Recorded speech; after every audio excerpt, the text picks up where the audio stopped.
Okay, here we're going to do what I typically cover as the first example of polar integration. And I don't know, in some ways it's not a great one to do first because there's a certain complexity about it. It's hard to visualize R. It's not hard to visualize once you have it, but you'll see what I mean. So this is the problem statement. Okay, it says find the area of the region bounded by the graph or graphs of R equals something. So R equals 2 plus cos theta. So you'd be given some set, one or more, of functions of R and theta. And then asked to find the area of that. So this is a case where we want to define R as the floor that we're going to walk over, and there's a function over that, but the function over that is 1.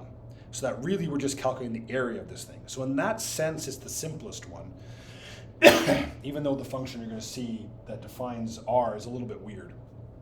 Okay, but this is a classic kind of problem that we need to be able to do.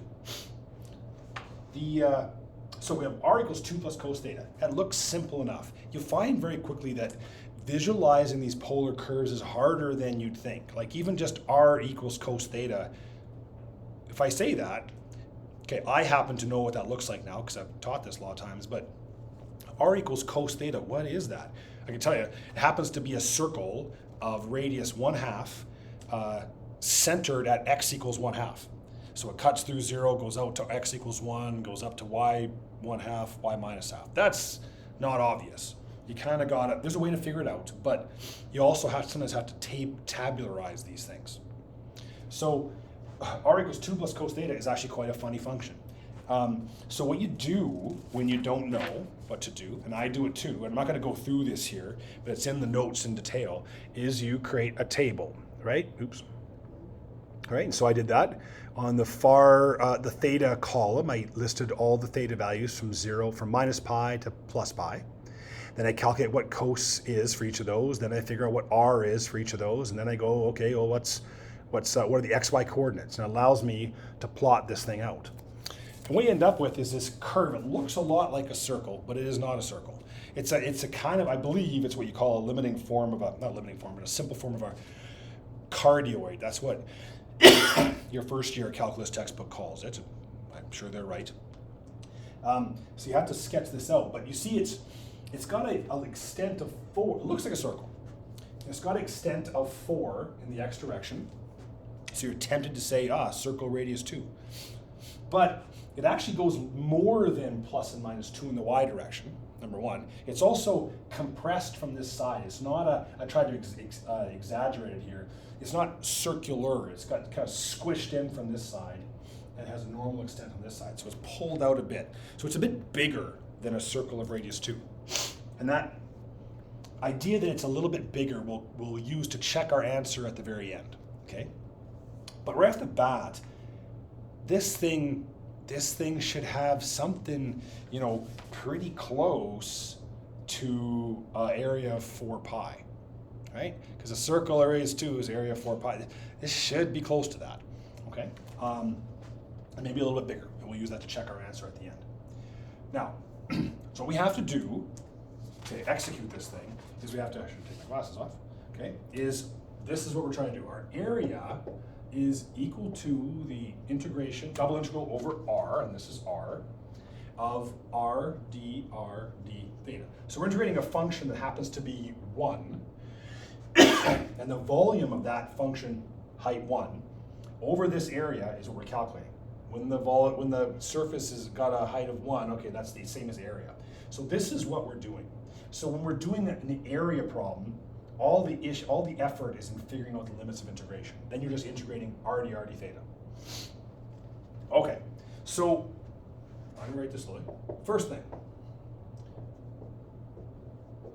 theta goes from minus pi to pi. Okay, so we're in xy space. Theta is defined. If you just pick if this is some r and this is some theta, right? I can take theta from 0 to pi. I can take it from 0 to minus pi.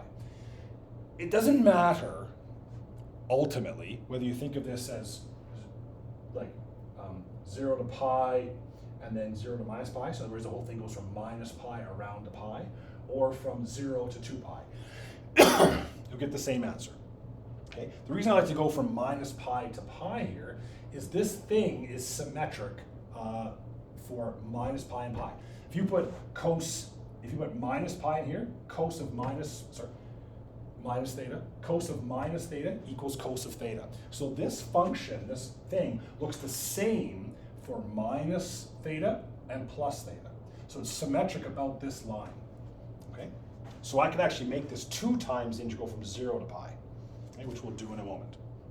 But that's the limit on theta, right? All those thetas are included. Remember, I want this whole thing, right? This is just the limit. This is the outside. Okay? So then I go, okay, what's my limit on r? And I'll tell you, it's 0. The smallest value of r is here, and then I want to include all these values. So r is definitely from 0 out to what? Well, out to 2 plus cos theta. Right? 2 plus cos theta defines, r equals 2 plus cos theta, defines this outer surface. So for every theta, that gives me r. So I'm always going to integrate r from 0 to 2 plus cos theta. If I was excluding a central circle here, I would start at the outer limit of that circle and go out to 2 plus cos theta.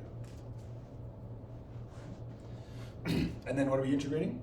R d theta. Okay. I'm integrating r first because I have constant limits for theta, and I have limits as a function of theta for r. So I have to do r first, then I'll get a whole function of theta, then I'll integrate theta, then I'll get a number. And as always, our final answer has to be a number. I'm going to leave this plot over here and erase this just while we go.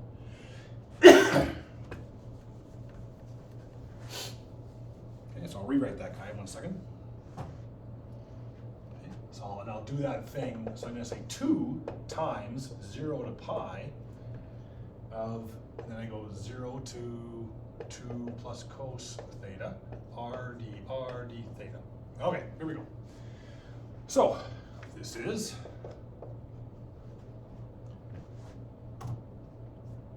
2 times, and then we have a 0 to pi, and then this is r squared over 2, and I take its limits, 2 plus cos theta, 0, and then I have d theta. Okay? I'll take the 2 out here, the 1/2 and the 2 die, so I've got 0 to pi, and then I've got 2 plus cos theta all squared minus this at 0, which is 0. So that's what we have. So it's getting easier now. We're kind of into first year territory already. Okay. So you expand that out. That's how I would do it. 0 to pi. We got 4 plus 4 cos theta plus cos squared theta. D theta. And I mentioned a couple times that we have to remember or try to memorize these double angle formulas, not because I won't give you the equation for them on the midterm, but you need to be able to recognize it right away. Oh, I can take a cos squared and turn it into a cos 2 theta. And if I have cos 2 theta, I can integrate. But I can't, the antiderivative of just cos squared theta is not immediately obvious. It's not, like it's difficult, but it's not immediately obvious.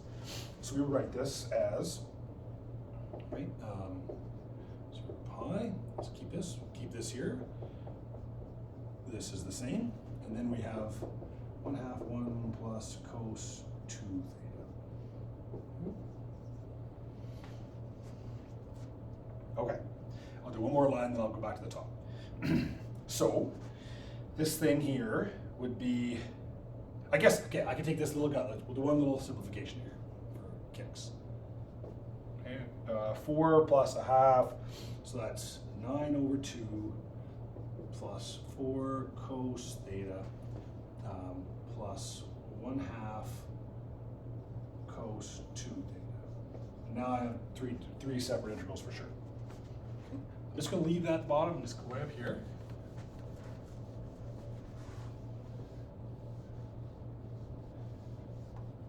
Okay, let's go back up to here. So this area would be, and we have now, okay, 9 over 2 theta, right?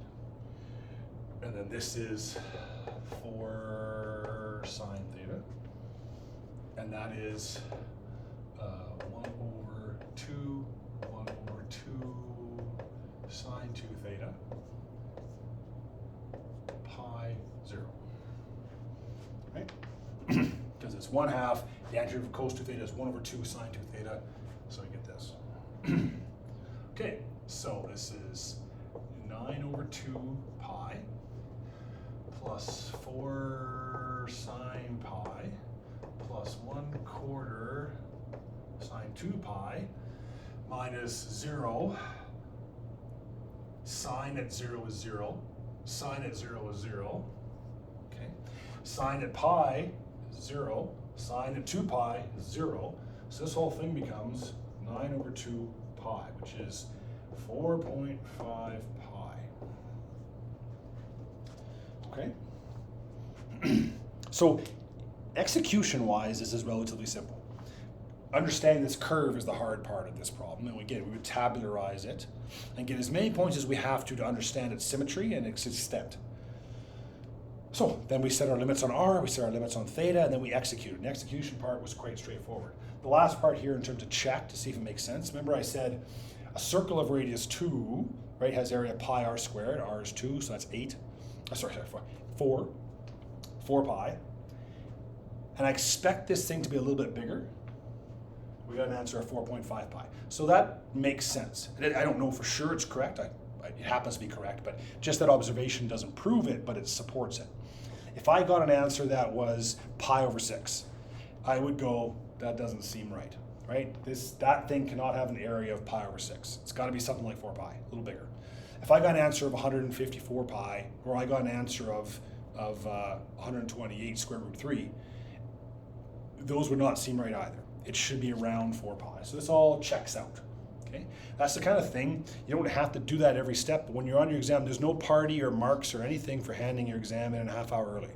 If you've got time, you should look at your answers and try and say, okay, does this make sense? If I said, say, x equals 0, does that make sense? Does the area of this thing make sense? Is it positive? If I got a negative area, can't be, right? So there are times you can get negative integrals for volume, but if it's a pure area, you shouldn't get that. Okay, so that's our first example, maybe not the simplest example in terms of setup, but the first example of polar coordinates just in a pure area calculation. We have other examples we'll do where we create an intersecting surface volume calculation. And then we'll have other problems where we have a general function over some region, maybe in Cartesian coordinates that we want to convert to or try to convert to polar coordinates. And we'll have examples for all those things going through before we move on to other theorems that are powerful, that are kind of independent of coordinate system, well, that are independent of coordinate system. And we're going to now, in our pocket, always have the choice of saying, okay, I'm going to do this one with Cartesian. And some problems I'm just going to do polar, and we're not going to have a big conversation about it. It's going to be kind of obvious when we see the problem set up.